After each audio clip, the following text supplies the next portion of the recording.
I'm working with you. It's a lot easier to wash dishes, every day when you got somebody to talk to, clean house when there's somebody doing it with you. He's that husband. But sometimes we get lured away, our affection is lured away from God, and we start to begin to love the world and the things of the world, and we just are like, okay, God, it's like, I love you and all, it's like, and I know I said you can come into my house, which I'm the temple, so you can come into my house and we'll live together, and then we start having these desires for other things. Some of these things might be money, some of the things that we might have are like work, schedules, electronics. I mean, we're bombarded by stuff today. People, that we put relationships in front of God, we put food in front of God, we put TVs and iPads and phones, and we say, I don't have time for you. You don't have time not to. Really, if you really think about it, you're dying and you don't even know it.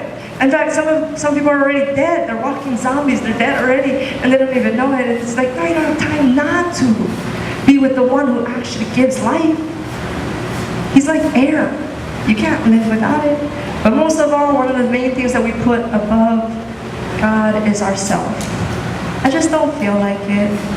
I just don't see a reason. It's like a husband who is having an affair. I'm the kind of person that doesn't blame the other person when they have that affair, because I know that my spouse made that choice. They made that choice to decide to do that. It was something that was in them that made that decision to go after those things. And so for me, it's like, what is it that entices us? It's the desires and the lust of our own hearts. The passions that are within us that lure us away from God. It's not all these things.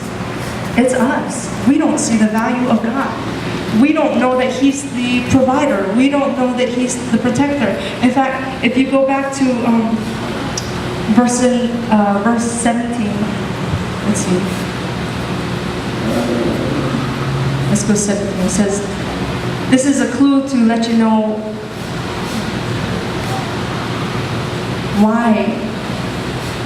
how they messed up. The mistake that these people made, or the mistake that we made.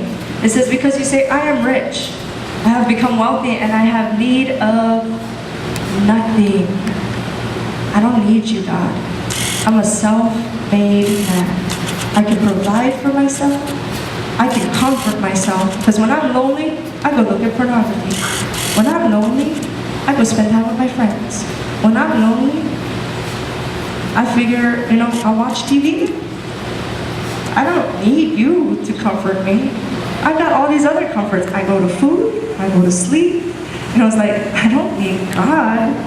It's like, and when I'm in need of something, like I have a financial need, I just work harder. I just make sure that I figure something out. Some people steal to do that. Some people deal drugs to do that, and sometimes some people cheat on taxes to do that, it's like, but whatever, it's like, we begin to try to be God. We try to take the place of God, and we say, we have everything we need, we don't need you, and yet He's saying, but you don't even know it. You're wretched, miserable, poor, blind, and naked. You can't even see.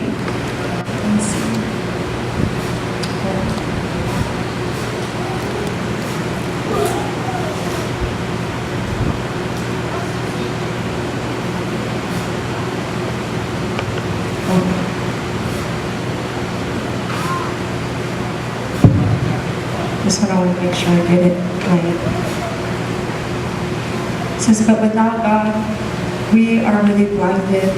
We're not clothed, and so we are now vulnerable. We have no joy, thus being miserable. We are not cleansed, so we are dirty. And we have no love, so we aren't kind and compassionate, making us wretched, because love comes from God. And if God's not in us, it's like, well, we have no compassion. And without God, we have lost the most valuable, eternal thing in this world. His streets are made of gold. So we are trading a friendship with the richest being in the world and eternity for someone or something that could never compare. Even the richest man on earth has money that has no value in eternity, and he himself will die. So he and his money could never compare to the riches in the kingdom of heaven. So without God, we are poor.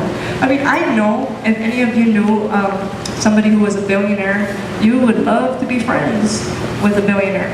You know, it's like we would want to know him, and we would want him to know us. And if he said, he's like, you know what? I want to give you everything I have. You can have it all. We would be like, awesome. You know, it's like, yeah. Like, and that's exactly what God is doing. He's the richest being. His streets are made of gold, and that's just his streets. You know, it's like, and he's saying, I want to give you something better. In fact, he says, I counsel you to buy from me gold refined in the fire, that you may be rich. He wants to. He wants to give you everything. And white garments that you may be clothed. He wants to clothe us, that the shame of your nakedness may not be revealed, so you won't be vulnerable. And I want to anoint your eyes with eye salve that you can see.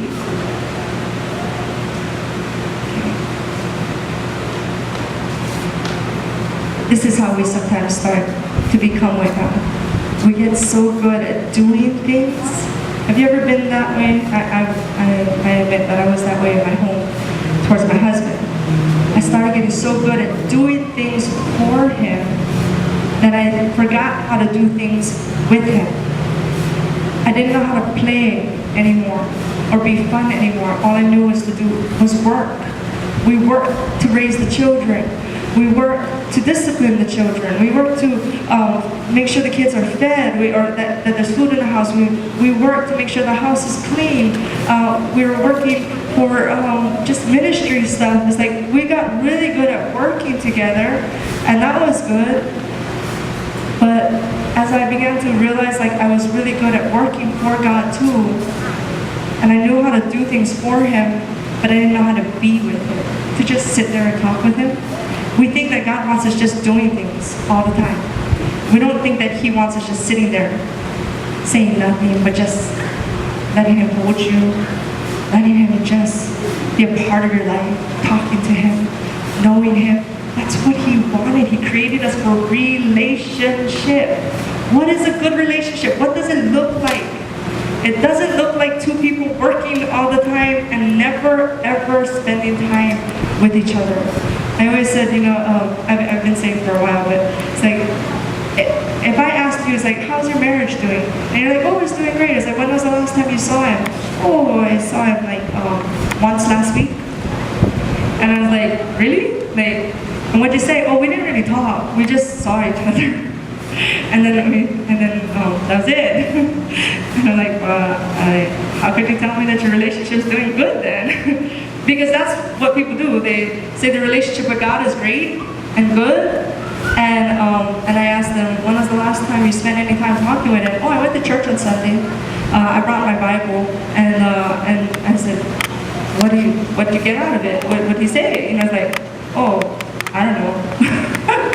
I didn't open my Bible. I just brought it with me. And I was like, well, then I think your relationship with God needs some work. And that's what I would say. It's being with Him. Not just working for Him, but actually being with Him. God, it's crazy that we would think that it would be okay to say, God, okay, I want you in my life, but I want all these other things. So I'm going to hold on to these other things in the world. And no, you're not allowed to ask me not to watch those shows. You're not allowed to ask me to put down those video games. You're not allowed to ask me to give up my boyfriend or girlfriend. You're not allowed to ask me to do anything crazy for you. I won't jump up and down. I will not lift my hands. I will not, spend any time in prayer. I will not spend any time reading my word. It's like we got all this like list of things that we will not do. You know, it's like maybe you're not consciously saying it, but you're not letting go of any of it. And God, He's holy and He's set apart. And so it's like for you to say, it's like, I want you to just be okay with it, okay, God? You know, it's like, just be okay with it. You know, it's like, I just want these other things in our home, this temple here. You know, it's like, I just want to like allow these things in this temple too, and you just be okay with it. And it's like, what was your response? Again, When that spouse said, I want to bring in some other women, or say, you know, if you're a man, it's like if your wife said, I'd just like to bring in some other men into this relationship, what would your response be? Like I said, if he was God, he's all loving, he says, I'm holy. I could never, ever be a part of that. I could never, ever have a place in that because I'm set apart from sin. And it's because I'm set apart from sin, that's the thing that's most attractive about me. It's because there's no darkness in me.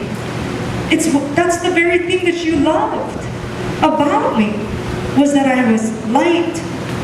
It's the very thing that you loved about me, was that I was pure and clean. And so that's the thing that you want. You wanted peace, you wanted joy, you wanted love.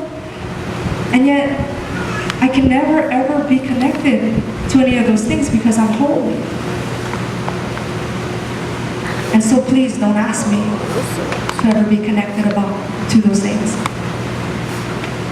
And yet he says this, okay, for the guys came up with this, he says, recognizing God's holiness is kind of like me giving you, this is yours. Bought and paid for, it's all yours. And I was like, this is your Lamborghini. It belongs to you. Yeah, oh, see, got some amens, hallelujahs, praise the Lord. It's like, yeah, I know, I'm good, I'm very good. Anyway, your friends come up to you and say, hey, bro, can I take your Lamborghini? I'm gonna go off-roading. It's like, you like go off-roading? I'm gonna take you a brand new car, and I'm gonna go off-roading, okay? And you're like, sure, go take my Lamborghini off-roading anytime you like. You can do that anytime. Oh. And then you got your car. There's your car. Like, beautiful, just beautiful. See, God is holy. Not a single scratch, not a single dent. That is the very thing that you were attracted to. That was the thing that you loved about it. It was perfectly functioning. Not a single thing wrong with it.